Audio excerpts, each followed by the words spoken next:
Challenge کیا تھا، اور وہ ڈوگر صاحب کا جو معاملہ تھا اس کے اوپر آڈیو ٹیپس بھی آپ نے سن لی، مبینہ لیکس جو تھیں آڈیو ٹیپس تھیں، اس میں مبینہ گفتگو بھی آپ نے دیکھ لی، سن لی۔ تو اس کے بعد غلام محمود ڈوگر صاحب کا ایک بینچ اور مخصوص بینچ کے حوالے سے جو ایک نظریہ تھا وہ بالکل کم از کم پبلک میں تو وہ بدل گیا۔ تو اب دیکھنا یہی ہے کہ اس معاملے کے اندر چیف الیکشن کمشنر کو طلب کر لیا گیا، جو کہ انپریسیڈنٹڈ ہے۔ کبھی بھی اس طرح کے معاملات کے اندر آپ ایک دوسرے آئینی ادارے کے سربراہ کو نہیں بلاتے، ان کو کہا گیا آپ نے ان کی ٹرانسفر کیوں کی ہے، اور یہ وربل ہوئی ہے اور یہ زبانی کلامی ہوئی ہے وغیرہ وغیرہ۔ بہرحال کل ان کو آرڈرز بھی مل گئے، اور اب سوال صرف وہی ہے کہ بہت سارے معاملات ہیں جس کے اوپر آئین اور قانون کی روح سے جو ہے وہ عمل درآمد کرنا ضروری ہے۔ اب آئین نے اگر دروازہ کھٹکھٹا دیا ہے، جو کہ کھٹکھٹوایا گیا ہے، تو دیکھتے ہیں کہ یہ دروازہ کس کے لیے کھلے گا۔ یہ دروازہ آئین کے لیے کھلے گا، یا یہ دروازہ پارلیمان کے اختیارات کو انکروچ کرنے کے لیے کھلے گا، یہ دروازہ جو ہے وہ پاکستان کے آئین کی سربلندی کے لیے کھلے گا، پارلیمان کی سپریمیسی کے لیے کھلے گا، یا یہ پھر چند لوگوں کی خواہشات کے لیے کھلے گا۔ یہ اب کورٹ کے پاس جو ہے وہ معاملہ ہے، اور امید کی جا سکتی ہے کہ کورٹ جو ہے وہ اس کو دیکھے گی۔ بہرحال آج فل بینچ کی بھی استدعا کی گئی ہے پی ڈی ایم جماعتوں کی جانب سے، فاروق نائک صاحب کی جانب سے، اور انہوں نے یہ کہا ہے کہ فل بینچ جو ہے اس کے اوپر تشکیل دیا جائے تاکہ اس کے اوپر بات جو ہے وہ کی جا سکے۔ دوسری جانب اگر پارلیمنٹ کی بات کریں تو کل ایک بڑی اہم ملاقات ہوئی ہے اسلام آباد میں۔ وزیر اعظم شہباز شریف کی آصف علی زرداری صاحب کے ساتھ ملاقات ہوئی ہے۔ اس ملاقات کے اندر بہت ساری باتیں جو ہیں ان کے اوپر غور کیا گیا ہے۔ ایک تو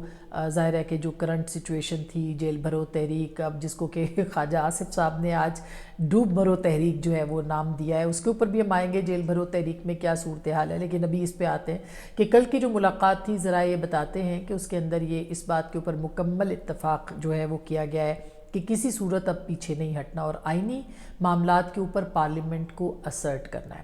پارلیمنٹ کو اور سیاسی جماعتوں کو اپنی سپیس ری گین کرنی ہے۔ یہ سپیس جو کہ اب کچھ عرصے سے اگر اسٹیبلشمنٹ پیچھے ہٹی ہے تو وہ سپیس جو ہے وہ عدلیہ لینے کی کوشش کر رہی ہے، تو اس سپیس کو اب پارلیمانی جماعتوں اور سیاسی جماعتوں نے واپس لینا ہے، بغیر کسی مداخلت کے، بغیر کسی اور چیز کے، اور پارلیمان کے پاس یہ اختیار موجود ہے۔ یہ پارلیمان ہی ہے جو کہ جسے کہنا چاہیے ڈیموکریسی میں، جمہوریت میں یہ ماں کا ادارہ رکھتا ہے پارلیمان، اور اس سے ہی تمام جو قوانین ہیں اور آئین ہیں وہ نکلتے ہیں۔ تو میرا خیال ہے کہ اس کے اوپر ایک کنسنسس دو بڑی جماعتوں، اور جہاں تک میری معلومات ہے اس میں دیگر جماعتوں کو بھی پی ڈی ایم کی جو ہے وہ شامل کیا جائے گا، لیکن اس کے اوپر جو ہے وہ بات ہوئی ہے، اور اب آگے جو ہے وہ بڑھا جائے گا، کیونکہ پی ڈی ایم جو ہے اب وہ اس کیس کے اندر اس کو بھی نوٹسز جاری کیے گئے ہیں۔ اس کے ساتھ ساتھ یہ بھی آپ کو بتا دیں کہ آج جو خواجہ آصف صاحب نے تقریر کی، جو کہ بہت ہی دھواں دھار تقریر تھی، اور بہت ہی بہترین تقریروں میں سے ایک تقریر ہم کہہ سکتے ہیں اس حساب سے کہ جو انہوں نے پاکستان کی پارلیمان کے ساتھ ہوا ہے اس کا بتایا، جو پاکستان کے آئین کے ساتھ ہوا ہے وہ بتایا، جو پاکستان کے آئین اور پاکستان کی پارلیمان کو نظریہ ضرورت نے جس طرح نقصان پہنچایا وہ انہوں نے بتایا، اور ہماری معلومات کے مطابق جو ہے وہ پارلیمان کے پلیٹ فارم پہ ہی اب جو ہے وہ عدالت کے معاملے پہ بھی سوالات زیادہ اٹھیں گے، اور یہ یاد رہے کہ آئینی کور حاصل ہے کہ اگر آپ پارلیمنٹ کے پلیٹ فارم کے اوپر کوئی بات کرتے ہیں تو اس پہ توہین عدالت نہیں لگ سکتی۔ تو اب ایسے لگتا ہے کہ پی ڈی ایم جماعتوں نے اب اس کا فیصلہ کیا ہے کہ پلیٹ فارم جو ہے پارلیمنٹ کا، اس کے اوپر جو ہے وہ بات کی جائے گی۔ سو دیر آئے درست آئے، کم از کم پارلیمان کو ایک ڈیبیٹنگ کلب سے آگے جانا چاہیے، اور پارلیمنٹ کی بالادستی کے لیے کام ہونا چاہیے۔ اس کے ساتھ ساتھ یہ بھی آپ کو بتا دیں کہ جو ایک مریم نواز صاحبہ کا جو ابھی بیانیہ آیا ہے اس کے اوپر بہت بات ہو رہی ہے کل سے، کہ مریم نواز صاحبہ نے یہ جو عدالتوں کے خلاف جو ہے وہ بات کیوں کی ہے، کیوں نہیں کی ہے، ججوں پہ بات کرنی چاہیے تھی، حاضر سروس ججوں پہ بات کرنی چاہیے تھی، نہیں کرنی چاہیے تھی۔ تو دیکھیے جو ماضی ہے وہ تو ماضی ہے ہی ہے، اس کے اندر تو کوئی دوسری رائے نہیں ہے۔ جو موجودہ ججز ہیں ان کے اوپر بات کرنے سے زیادہ، جلسوں میں زیادہ بات کرنے سے بہتر ہے کہ اب یہ معاملہ کورٹ کے اندر ہے، اور کورٹ ایک بہت ہی بہترین پلیٹ فارم ہے جہاں پہ آپ کے میڈیا بھی ہے اور باقی لوگ بھی ہیں، اس پہ بات کرنی چاہیے۔ اس کے علاوہ آپ کو پارلیمان کے اندر بات آپ کر سکتے ہیں تو اس کے اوپر بھی بات کرنی چاہیے۔ جو انٹرسٹنگ بات تھی کل کی تقریر میں وہ یہ تھی کہ 5 ججوں کا جو ٹولہ یا 5 لوگوں کا جو ٹولہ بتایا گیا، اس ٹولے کے اندر جو ہے انہوں نے جنرل فیض حمید کو تو سامنے رکھا۔ بالکل درست بات ہے، جنرل فیض حمید جو تھے وہ ان کو جو آرڈرز ملتے تھے کچھ زیادہ آگے بڑھ کے بھی وہ کھیلتے رہے ہیں، لیکن کچھ آرڈرز کے مطابق بھی وہ چلتے تھے۔ جو بیانیہ اور جو پالیسی تھی وہ ظاہر ہے کہ ادارے کے سربراہ کی تھی، اور اس وقت سربراہ جو تھے وہ جنرل ریٹائرڈ، اب جو ہے وہ ریٹائرڈ ہو چکے ہیں، قمر جاوید باجوہ صاحب تھے۔ تو باجوہ صاحب کی پالیسیز تھیں جن کو کہ وہ جس پہ عمل درآمد کرتے تھے۔ تو حیرت انگیز بات ہے کہ کل جو 5 کا ٹولہ بتایا گیا اس میں مریم نواز صاحبہ نے ان کو معاف کر دیا، ان کو سائیڈ پہ کر دیا، ان کے تمام گناہ لگتا ہے کہ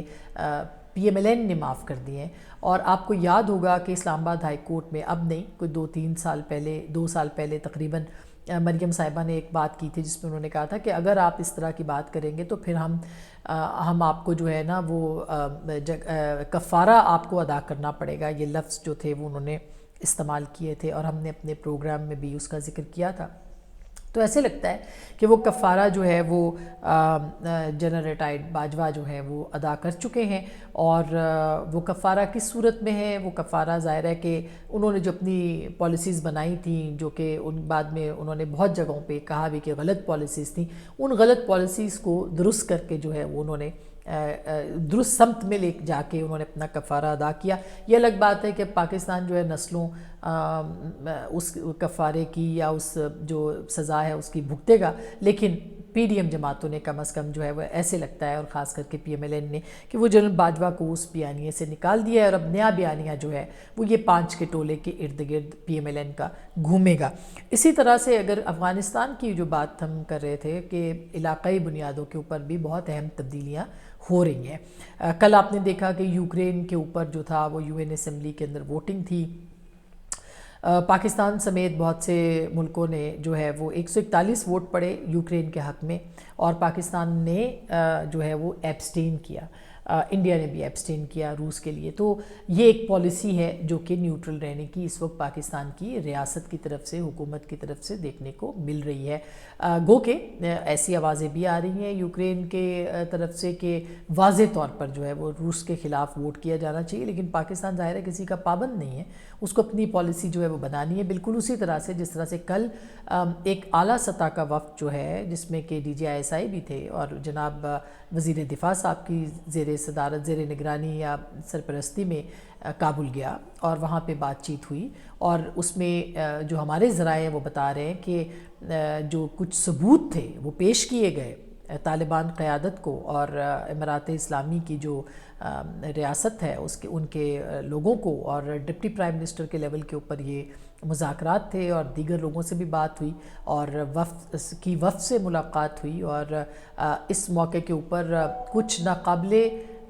تردید ثبوت جو ہیں وہ آئی ایس آئی کی جانب سے ہماری اطلاعات ہیں کہ وہ پیش کیے گئے ہیں۔ اور ہم تو خیر بہت عرصے سے کہہ رہے ہیں کہ ٹی ٹی پی سے الگ نہیں ہے، لیکن بہرحال اب ریاست جو ہے وہ اس نتیجے پہ شاید پہنچ رہی ہے، جو کہ اچھی بات ہے، اور اللہ کرے کہ پہنچتی رہے، اور جو پاکستان کی ریاست کے خلاف جو کام کر رہے ہیں ان کو جو ہے وہ کیفر کردار تک پہنچایا جائے۔ اور اس سلسلے میں اس پہ بھی بات ہوئی ہے، جو ہمارے ذرائع بتا رہے ہیں کہ وہاں پہ شاید جو پچھلا معاہدہ تھا اس کی بھی باز گشت رہی ہے کہ وہ کیا معاہدہ تھا، یعنی موجودہ جو اسٹیبلشمنٹ ہے اس کو بھی یہ نہیں پتا کہ پچھلا معاہدہ کیا طے کیا گیا تھا۔ یاد ہوگا آپ کو جنرل فیض گئے تھے اور پھر انہوں نے چائے کا کپ جو تھا وہ کہا تھا کہ every thing is all right, اور سب چیزیں بہتر ہو جائیں گی اور وغیرہ وغیرہ۔ تو یہ جو تھا اس کے بعد پھر کیا کیا ہوا، اور پھر پچھلے کچھ عرصے سے پاکستان میں دہشت گردی نے سر اٹھایا، تو ناقابل تردید ثبوت پیش کیے گئے ہیں، اور ایسے ناقابل تردید تھے کہ ان کو تسلیم کرنا پڑا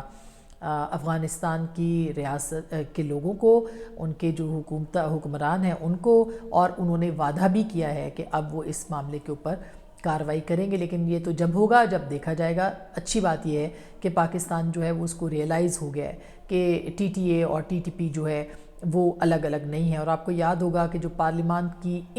کیمرہ بریفنگ تھی جس میں جنرل فیض بھی تھے، جنرل باجوہ بھی تھے، ہم نے اس وقت بھی اس پہ لکھا بھی تھا، بولا بھی تھا۔ اس وقت یہ پہلے یعنی 2 بریفنگز ہوئی، جو پہلی بریفنگ تھی اس پہ کہا گیا کہ یہ دونوں ایک ہی ہیں، تو میں نے تو اس پہ کالم بھی لکھا کہ یہ دونوں